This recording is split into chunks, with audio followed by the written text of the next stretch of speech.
నమస్తే, మైనస్ సాగుతో నా పేరు శేషకుమార్. వివరాలకు వెళ్తే ఒంగోలు నగరానికి తాగునీటి సమస్య లేకుండా అన్ని చర్యలు చేపట్టినట్టు మేయర్ గంగాడు చేతి తెలిపారు. స్థానిక కార్పొరేషన్ కార్యాలయంలో మీడియా సమావేశంలో పాల్గొని మాట్లాడారు.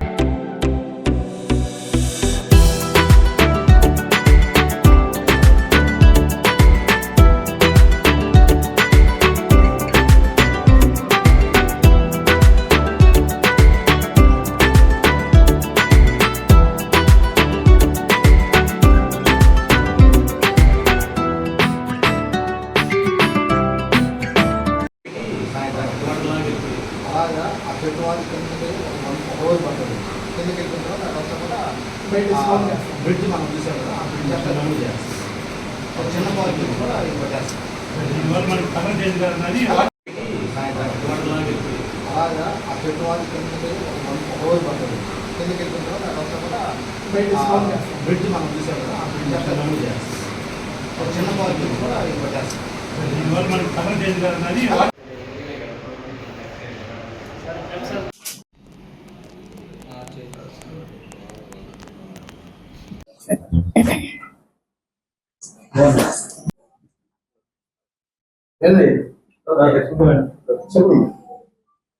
అందరికీ నమస్కారం అండి.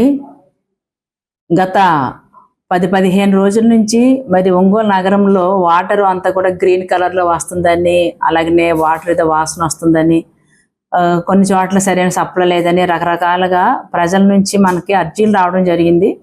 అంతేకాకుండా మేము కూడా ఒక వారం నుంచి తిరుగుతూ ఉంటే కొన్ని ఏరియాస్లో అయితే వాటర్ గ్రీన్ కలర్లో రావడం అయితే వాస్తవమే. దానికి కారణం ఏంటంటే మనకి 2 వైపుల నుంచి వాటర్ వస్తాయి. ఒకటి రామతీర్థం నుంచి, అలాగే మరొకటేమో గుండ్లకమ్మ నుంచి. అయితే మనం మొన్నటి వరకు కూడా అంటే 10-15 రోజుల ముందు వరకు కూడా మనం రామతీర్థం నుంచి వచ్చే వాటర్నే మనకి ఏదైతే SS2లో 1లో స్టాగ్నేట్ అయి ఉన్నదో ఆ వాటర్నే మనం ఇంతవరకు సప్లై చేసుకుంటూ వచ్చాము.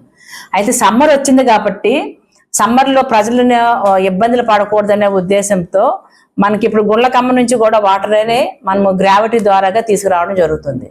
ఆ క్రమంలో అక్కడంటే మనకి వర్షాలు వస్తూ వాటర్ రెగ్యులర్గా ఫ్లో అవుతూ ఉంటే కనుక మనకి గ్రీన్ కలర్లో ఉండే వాటర్ అడుక్కుపోవడమో లేదంటే ఫ్లో అవడం వల్ల వాటర్ క్లీన్ అవడమో జరుగుతుంటుంది. కానీ ఇప్పుడు మరి ఈ మధ్య 2-3 నెలల నుంచి వర్షాలు లేని కారణంగా అక్కడ ఏమవుతుందంటే ఉన్న వాటరే స్టాగ్నేట్ అయిన వాటరే అది నిలవ ఉన్నందువల్ల అది గ్రీన్ కలర్లో ఉన్నమాట వాస్తవం.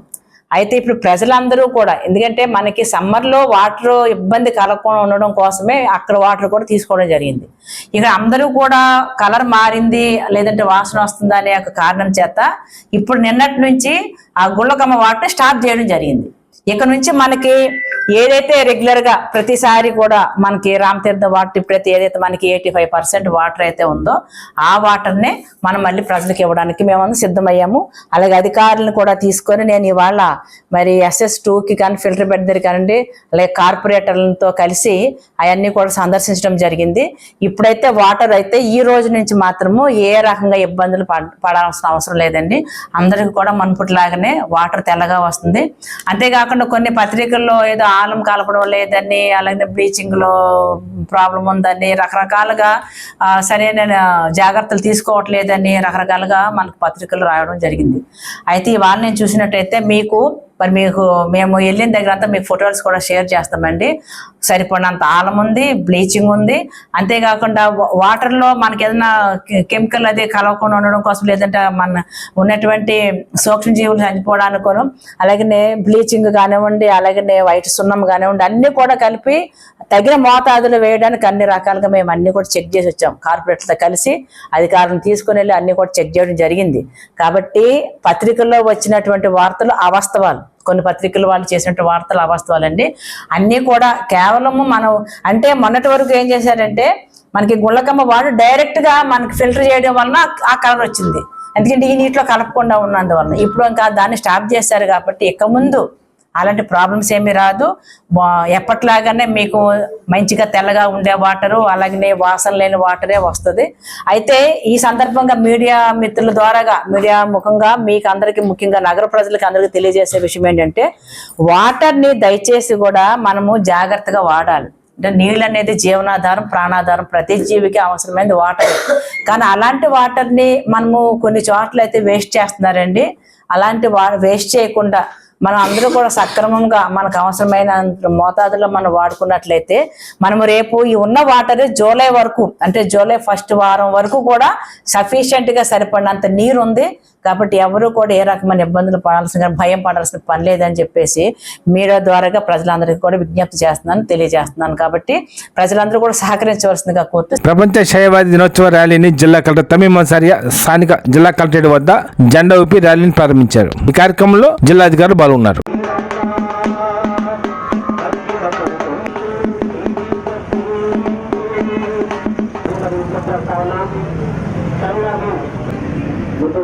ప్రపంచ క్షయవ్యాధి దినోత్సవం సందర్భంగా ర్యాలీ కానీ మనం పక్కన దక్షిణంగా ఉండాలని ర్యాలీ కొనసాగుతుంది. ఈ ర్యాలీ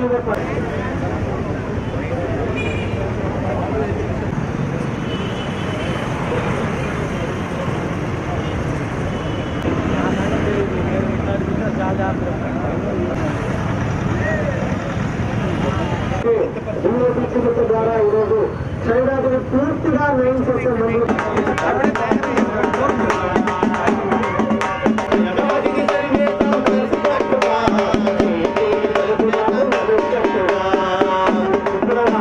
క్షయవ్యాధి పూర్తి స్థాయిలో అంటువ్యాధుల పట్ల అప్రమత్తంగా ఉండాలి. ఎడతరపు దగ్గుతున్నా సరే, రాత్రిపూట జ్వరం వస్తున్నా, ఛాతీలో నొప్పి వస్తున్నా, వాటి మరి కళ్ళలో రక్తం పడుతున్నా, ఇలాంటి లక్షణాలు ఉన్నా సరే క్షయవ్యాధిగా మనం అనుమానించాల్సిన అవసరం ఉంది. కాబట్టి ఈరోజు ప్రభుత్వ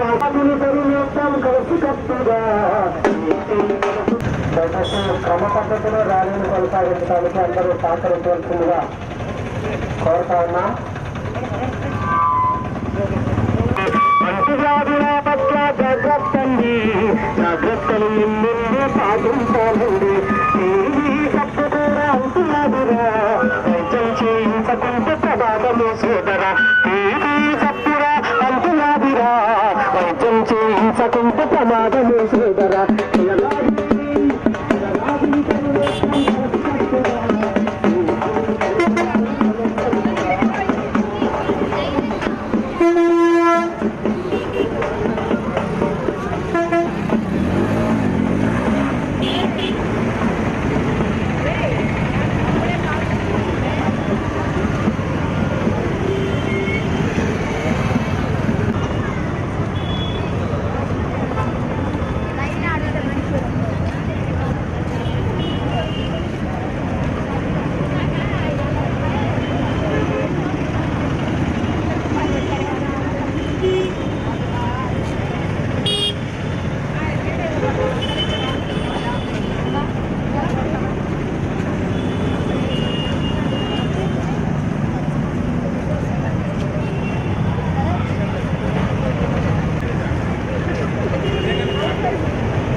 అందరికీ నమస్కారం. ఈరోజు ప్రపంచ టీబీ దినోత్సవం సందర్భంగా ర్యాలీ కండక్ట్ చేయటము, అదేవిధంగా అవేర్నెస్ క్రియేట్ చేయటము సొసైటీలో ప్రతి జిల్లాలోనూ, అదేవిధంగా రాష్ట్ర వ్యాప్తంగా అన్నీ కూడా జరుపుతూ ఉన్నాం. ఆ బాణీలోనే మనము జిల్లా వ్యాప్తంగా ప్రకాశం భవనం నుండి ప్రకాశం జిల్లాలో కలెక్టర్ గారి ఆదేశాల మేరకు ఇక్కడ ర్యాలీ అనేది స్టార్ట్ చేస్తూ ఉన్నాం.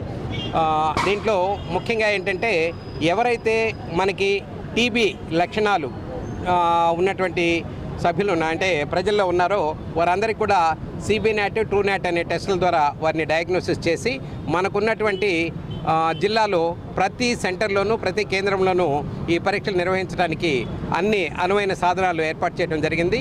వీరు వ్యాధి నిర్ధారణ అయిన తర్వాత పూర్తిగా తగ్గేందుకు వారికి ఉచితమైన మందులన్నీ కూడా సరఫరా చేయటం, అదేవిధంగా ప్రభుత్వం నుండి వచ్చేటువంటి ప్రతిఫలాన్ని వారికి అందజేయటం, అదేవిధంగా న్యూట్రిషన్కి సంబంధించి వారికి తగిన కిట్లన్నీ కూడా వారికి ఉచితంగా అందజేసి వారి ఆరోగ్యాన్ని పూర్తిగా నయమయ్యేంత వరకు చూసి, అదేవిధంగా తదుపరి కాలంలో కూడా సాధారణమైనటువంటి జీవితాన్ని గడపడానికి ప్రభుత్వం తరఫు నుండి ట్యూబర్కులోసిస్ కంట్రోల్ యూనిట్ చాలా యాక్టివ్గా పనిచేస్తుంది.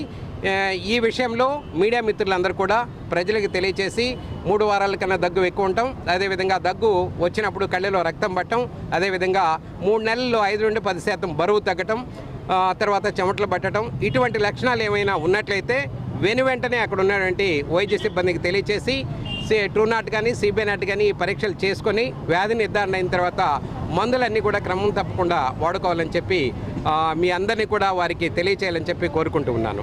నకిలీ డాక్యుమెంట్ సృష్టించి తమ భూములను కబ్జా చేశారని పెద్దారివీడి మండలం తోకపల్లి గ్రామానికి చెందిన దళితులు స్థానిక కలెక్టరేట్ వద్ద నిరసన కార్యక్రమం చేపట్టారు. ఈ సందర్భంగా మాట్లాడుతూ కబ్జాకు సంబంధించి రెవెన్యూ అధికారుల పాత్ర చాలా ఉందని ఈ సందర్భంగా మీడియాకు తెలిపారు.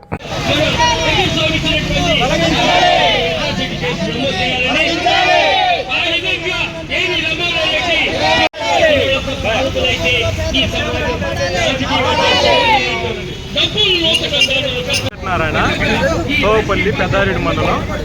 అయితే మేకల శంకర్రావు తన భార్య సర్పంచ్ ఉన్న టైంలో రికార్డులు కొంతమంది అధికారుల యొక్క సహాయంతో రికార్డులు ట్యాంపరింగ్ చేసి భూములను అక్రమ ఆన్లైన్ చేసి మళ్ళీ రిజిస్ట్రేషన్ చేసి బడ్జిపల్లి రీస్ ఆఫీసులో కూడా దొంగ రిజిస్టర్ చేసి నకిలీ డాక్యుమెంట్లు సృష్టించి వాళ్ళ బంధువులు, వాళ్ళ మేనత్త, వాళ్ళ మేనమామ, వాళ్ళ బంధువులు, వాళ్ళ పిల్లనిచ్చిన మామ, గుంటూరు జిల్లా వాళ్ళు వాళ్ళ యొక్క భూముల మీద వాళ్ళ మీద అగ్రిమెంట్స్ సృష్టించడం, వాళ్ళ మీద రిజిస్టర్ చేయటం, అతనితోటి మళ్ళీ వీళ్ళు రిజిస్టర్ చేయించుకోవటం, ఎవరికి కూడా సర్పంచ్ ఉన్న టైంలో పింఛన్లు కానీ దానికని దేనికి పోవటము రిజిస్టర్ చేయించు. కానీ పొలంలో కూడా ఎవరు కూడా అతను ఆన్లైన్ చేసుకున్నటువంటి భూములలో అతని బంధువులు ఆన్లైన్ చేసుకున్నా, అతని బినాముల మీద ఆన్లైన్ చేసుకున్నా, ఏ భూమిలో కూడా ఈ రోజుకి కూడా సాగులో లేడు.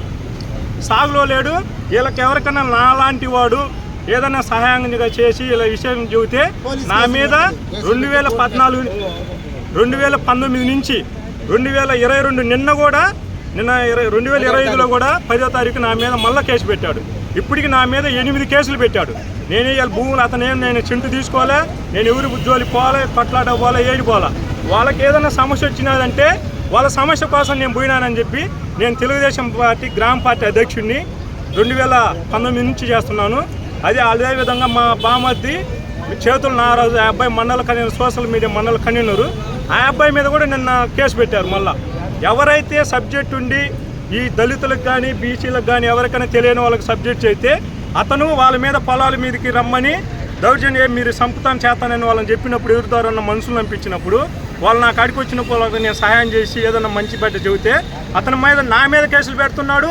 ఇప్పుడు అతను ఆన్లైన్ ఎక్కించుకున్నటువంటి భూములలో ప్రతి ఒక్కరి మీద కేసులు పెట్టాడు. అతను లక్షలు, ఒక్కొక్క భూమి వచ్చేసి ఎకరా ₹1 కోటి విలువ చేసే భూమి. ఇదిగో ఇతను మేకల కృష్ణ కొత్త నాగయ్య, ఇతన్ని 3 ఎకరాల 20 సెంట్లు కబ్జా చేశాడు. ఇదిగో బిట్ట నాసరాయ, ఇది తిరువలమ్మ, వీళ్ళది 3 ఎకరాల 20 సెంట్లు, వీళ్ళది 1,58 సెంట్లు, ఎకరా వచ్చేసి 70 లక్షల చిల్లర ఉంది. ఇది వీళ్ళది 3 ఎకరాల 20 సెంట్లు రోడ్డు అమ్మడి బైపాస్, ఎకరా 60 లక్షలు ఉంది. ప్రతి ఒక్కటి కూడా విలువ చేసే భూమే. ఒక కుంటలో ఎక్కువ తోపల్లి పంచాయతీల కుంటలో ఉన్నటువంటి భూములను పూర్తిగా రికార్డు ట్యాంపరింగ్ చేసి ప్రస్తుతం ఇప్పుడున్న అధికారులు కూడా రికార్డు ట్యాంపరింగ్ చేశారు. ఏంటంటే మీ మీద కేసులు పెడతాం, మీరు కానీ ఏదైనా ఎక్కువ మాట్లాడితే, నిన్న కూడా ఎంఆర్ఓ కూడా మేము కలెక్టర్ చెబితే చేసినామని చెప్పి వాళ్ళు బాధితులు పోతే వాళ్ళ మీద కేసు పెడతామని ఆర్ఐ గారు, డిటి గారు వాళ్ళ మీద పెట్టారంట. వాళ్ళ దగ్గర ఆడియో రికార్డు కూడా ఉండదు. ఎంతమంది భూములు? నా పేరు సోమపల్లి గ్రామం, తోవపల్లి పంచాయతీ, పెద్ద.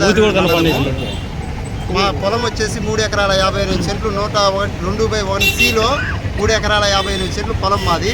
మా పూర్వీకుల నుంచి మాకు వచ్చింది, మా తండ్రి గారి నుంచి, మా అమ్మకు, మా అమ్మగారి నుంచి మేము చేసుకుంటున్నాము. ప్రజెంట్ ఇప్పుడు కూడా మొక్కజొన్న వేసి పైరు పండించుకుంటున్నాము. మొక్కజొన్న పొలం ఉంది. ఆయన అయితే ఆన్లైన్లో కేవలము ఆమె తెలియకుండా చెప్పేసి, తెలియకుండా నేను చేస్తున్నాను, మీకు ఈ పొలాలు అమ్మ, మీకు ఇల్లు కట్టిస్తాను, రేషన్ కార్డుకు పెట్టాలి, పెన్షన్ పెట్టిస్తానని చెప్పేసి ఆ కార్యాలయాలు చుట్టూ తిప్పుకొని ఆమె చేత దొంగతనంగా ఏలు ముద్దలు వేయించుకొని దొంగ రిజిస్టర్లు చేయించుకొని మా పొలాన్ని ఈరోజు ఆన్లైన్ ఆయన ఎక్కించుకున్నాడు. 2019లో చేయించుకొని ఆయన పొలం మీదకి రాడు. మేము ఎన్ని సంవత్సరాల నుంచి కూడా ఆన్లైన్ కాకుంటే మొన్న 17వ తారీఖు నాడు మా పొలాన్ని ఆన్లైన్ ఎక్కించుకున్నాడు ఆయన పేరు మీద. ఎంఆర్ఓ గారిని అడిగితే మా కలెక్టర్ గారు చెప్పారు, కలెక్టర్ గారు ఉత్తర్వుల మేరకు మేము చేశాము, మాకు సంబంధం లేదు, మీరు ఇక్కడ మాట్లాడితే అరెస్ట్ చేయాలని పోలీసు వాళ్ళకి పట్టిస్తామని మమ్మల్ని బెదిరిస్తున్నారు. రంజాన్ పండుగ పురస్కరించుకొని ప్రకాశం జిల్లా ముస్లిం సోదరులకు జిల్లా ఎస్పీ ఏఆర్ దామోదర్ ఆధ్వర్యంలో స్థానిక పోలీస్ కళ్యాణ మండపంలో ఇఫ్తార్ విందును ఏర్పాటు చేశారు.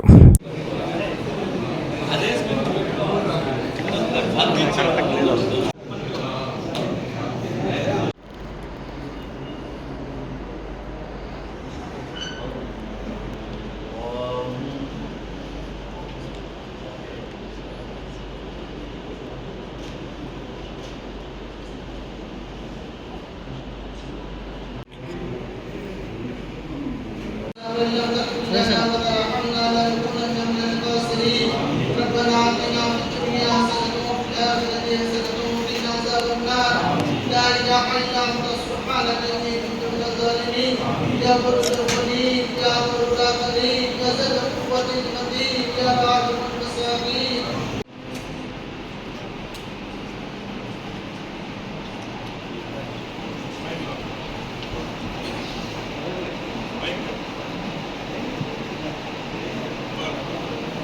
السلام عليكم ورحمة الله السلام عليكم ఓకే థ్యాంక్ యూ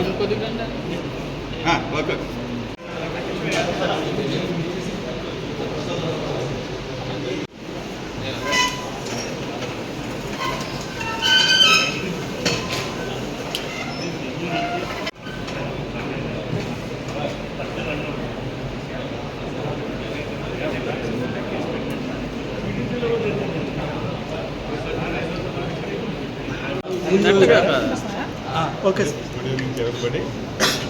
రంజాన్ మాసం జరుగుతున్న సందర్భంలో ఈరోజు మన పోలీస్ సోదరులందరూ కూడా ముస్లింలో ఉన్నటువంటి పోలీసులో ఉన్నటువంటి ముస్లిం సోదరులకి అందరూ కూడా ఈరోజు ఇఫ్తార్ వాళ్ళు ఈ మంది మొత్తం చాలా కఠినమైనటువంటి ఉపవాసాలతో నాకు రంజాన్ చక్కగా వాళ్ళు జరుపుకోవాలి, సమాజానికి అంత మంచి జరగాలి ఒకసారి కోరుకుంటూ వారికి అందరూ కూడా మరొకసారి రంజాన్ శుభాకాంక్షలు. Thank you.